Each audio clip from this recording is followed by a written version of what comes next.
What's up, guys? This is VinylicPuma, back with another Borderlands 2 countdown, and today I wanted to go over 10 of what I think are among some of the best DLCs in Borderlands 2. Now, before we start, Borderlands 2 has a ton of DLC, and unless you're on the PC version of the game where you do have to buy some of the DLC individually, you should have all of the DLC unlocked provided that you have the Handsome Collection version of the game. So you should already have most of these DLCs that I'm going to be talking about in this video. Also, the ranking on this list is going to be pretty subjective, but I will be prioritizing DLC that I think have a better story, they have better farming prospects, or are just more fun and essential to what I would consider to be the Borderlands 2 experience. But without further ado, I am pleased to present 10 of what I think are some of the best DLCs in Borderlands 2, starting now. Number 10. The Horrible Hunger of the Ravenous Wattle Gobbler DLC.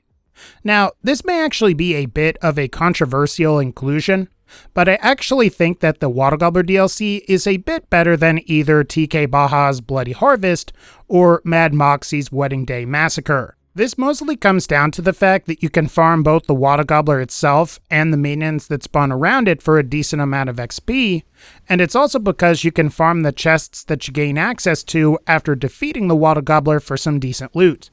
So this might be a good place to come to if you want to do some solo leveling in Ultimate Vault Hunter mode, and if you're looking to chest farm. My only complaint with this DLC has to do with Grandma Flexington's side quests that are available.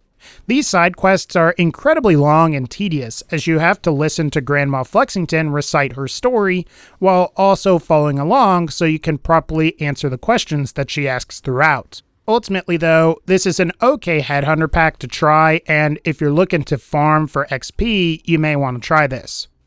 Otherwise, you're going to need to be at least level 15 in order to start it. Number 9. The Ultimate Vault Hunter Upgrade Pack 2 Digistruct Peak DLC. While I suppose you could argue that you need the first pack in order to get the most out of the second, I do think that from a content perspective, the second pack was of much higher quality. After all, the second pack added Digistruct Peak, and the pearlescent loot included with the DLC is of much higher quality.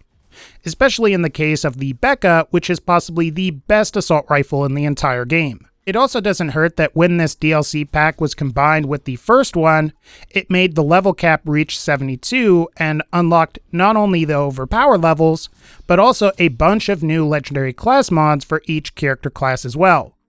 A number of these, like Maya's Legendary Cat, Zero's Legendary Ninja, and Axton's Legendary Engineer, were all definite improvements over their base versions. And for clarification, I'm talking about the regular Cat, regular Ninja, and regular Engineer class mods. But I digress. By comparison, all Ultimate Vault Hunter Mode Upgrade Pack 1 did was increase the level cap by 11 and introduce pearlescent rarity. So again, I would say that from a content perspective, UVHM Upgrade Pack 2 was just better. However, I would say if you plan on going past level 50, or if you want to get the most out of Ultimate Vault Hunter Mode, I would highly recommend both Pack 1 and Pack 2. But if you for some reason could only have one, I would pick Pack number 2. Number 8. The How Marcus Saved Mercenary DLC. Much like Wattle Gobbler, the major advantage this DLC has going for it is that it contains a boss that's fairly easy to beat, that drops a decent amount of experience, and you gain access to a giant loot chest that you can open that's perfect for acquiring legendaries. The main reason I would rank this above Wattle Gobbler, though, is because you don't have to deal with Grandma Flexington, and the loot you receive for beating Tinder Snowflake seems to be a little bit better on average. However, with that in mind, you may find that the experience you can gain from beating the Wattle Gobbler is a little bit better. Theme-wise, I do think I prefer Christmas over Thanksgiving, and that may give this one DLC a bit of a bump over Wattle Gobbler. And there also appeared to be some new assets compared to Wattle Gobbler as well, so if that is important to you and you want to see new things, you may also agree that Marcus Mercenary Day is just a little bit better. At the end of the day, if you're confused on which one you should get Mercenary Day for the loot farming potential, and get the Wattle Gobbler DLC for the XP farming potential. And just make sure that you are level 15 in order to start Mercenary Day. Number 7. the Sir Hammerlock's Big Game Hunt DLC. While it's a campaign DLC, and because of that, it's generally a step above the other DLCs I'm about to go over, I think it's fair to say that the Hammerlock's Big Game Hunt DLC comes up a little bit short. And the primary problem, in my opinion, is that this is because the DLC is just too short.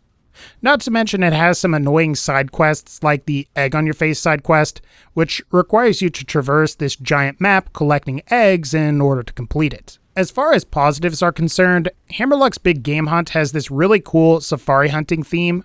It introduced us to Professor Nakayama, and Big Game Hunt also contains some of Borderlands 2's best items. Items like the Rough Rider, Lead Storm, Twister, and Interfacer are go-tos for many high-level builds and are among some of the best guns in the game. You may even find that you like the Hawkeye and Elephant gun as well, as both of these guns tend to be pretty decent despite some of their flaws. Overall though, I wish this one was a little bit longer because Hammerlock is one of my favorite NPCs. However, it's still a pretty cool DLC, and if you want to try it, I would definitely recommend it. Just make sure you're at least level 30 in normal mode. Number 6. The Necromancer Pack DLC. So, the Necromancer Pack is the DLC that added Gage to Borderlands 2, and be sure to leave a like if you didn't know this, but the Necromancer Pack was the first piece of DLC for Borderlands 2 and managed to come out a whole week before the Captain Scarlet DLC. Conceptually speaking, Gage was designed with people that are less experienced with video games in mind, as she has skills like Close Enough, which allow bullets to bounce towards enemies. However, don't let the more noob-friendly concept deter you, as Gage can also appeal to more experienced players as well, thanks to Anarchy, which improves your damage bonus, while you suffer an accuracy penalty depending on the number of stacks that you have. The reason I'm not ranking Gage higher is simply because I don't think she's quite as strong as some of the other characters. Plus, Deathtrap's AI is bugged when going up against certain enemies, which makes it difficult to use Deathtrap in the later difficulties. However, if you're tired of the vanilla characters and you've yet to play as Gage, you should really try her when you get the chance. Number 5. The Sir Hammerlock vs. the Son of Cromarax DLC. This DLC may appeal more to people's nostalgia for Borderlands 1. However, the Son of Cromarax DLC on its own is probably the best Headhunter pack.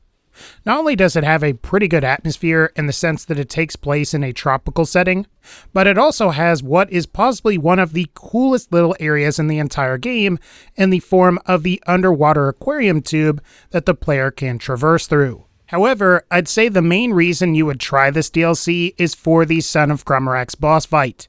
In general, this was one of the better designed boss fights in Borderlands 2, and while it's not quite as hard as something like Verastus or potentially even Hyperius or Terramorphous, I'd say it's a lot more enjoyable for that reason. Otherwise, you may find that some of the other Headhunter packs are a little bit better for farming, but for what was essentially Borderlands 2's swan song, the Son of Cromarax DLC was a great encore to what was and is a fantastic game.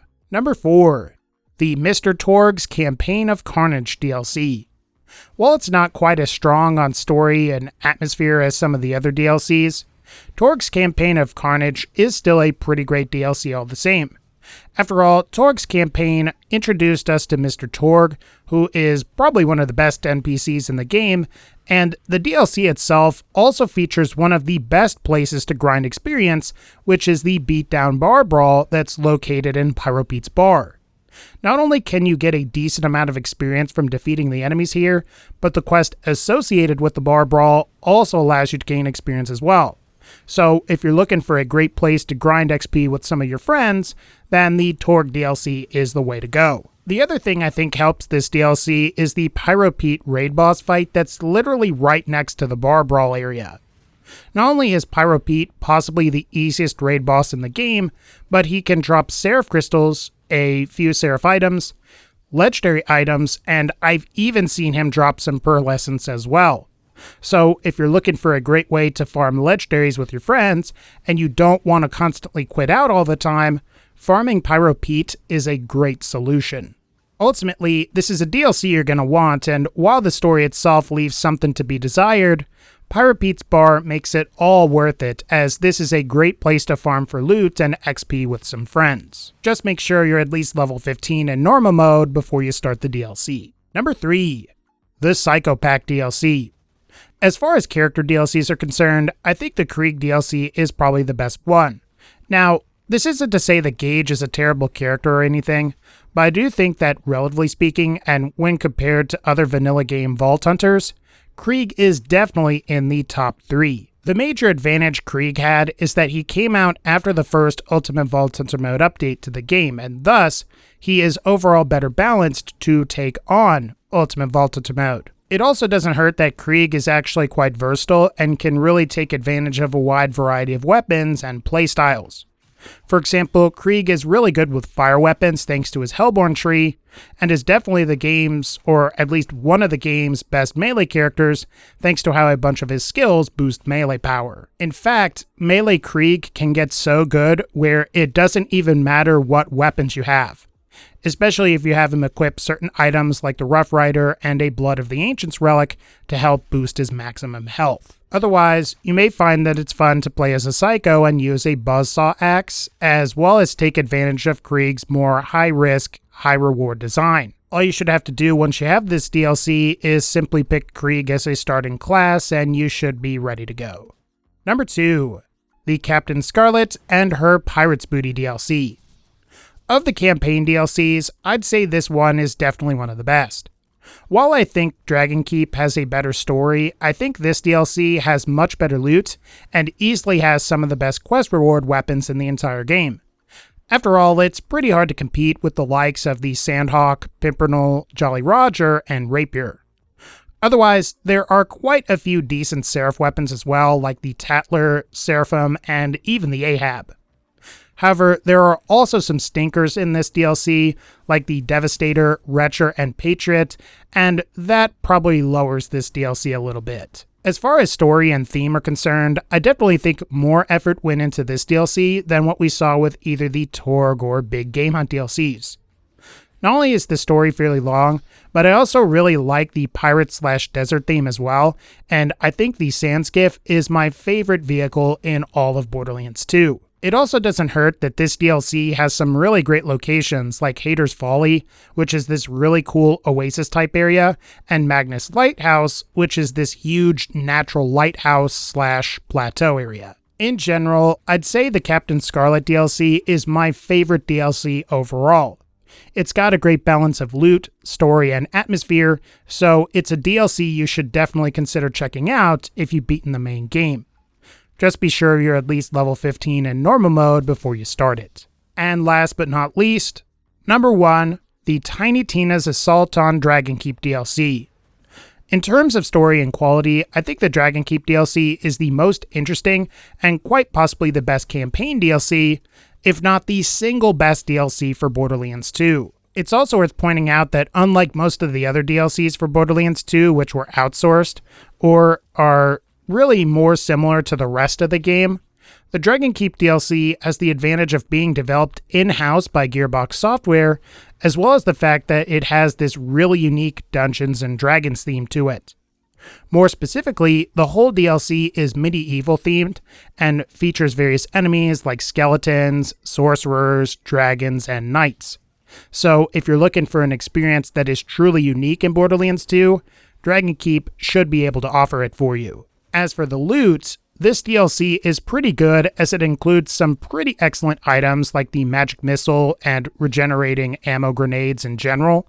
It includes weapons like the sword explosion and the grog nozzle, and you also get access to gemstone weapons, which are basically upgraded versions of regular non-unique weapons that have slightly better critical bonus. It's also got some fairly decent Seraph gear as well in the form of items like the Antagonist, Omen, Stinger, and Blockade, which are all fairly powerful in their own right. And while we're on the subject of Seraph items, we should probably talk about this DLC's Seraph Guardian, which is the Ancient Dragons of Destruction raid boss, which is a very well-designed raid boss fight compared to most of the other campaign DLCs. Overall, it's pretty hard to go wrong with Dragon Keep.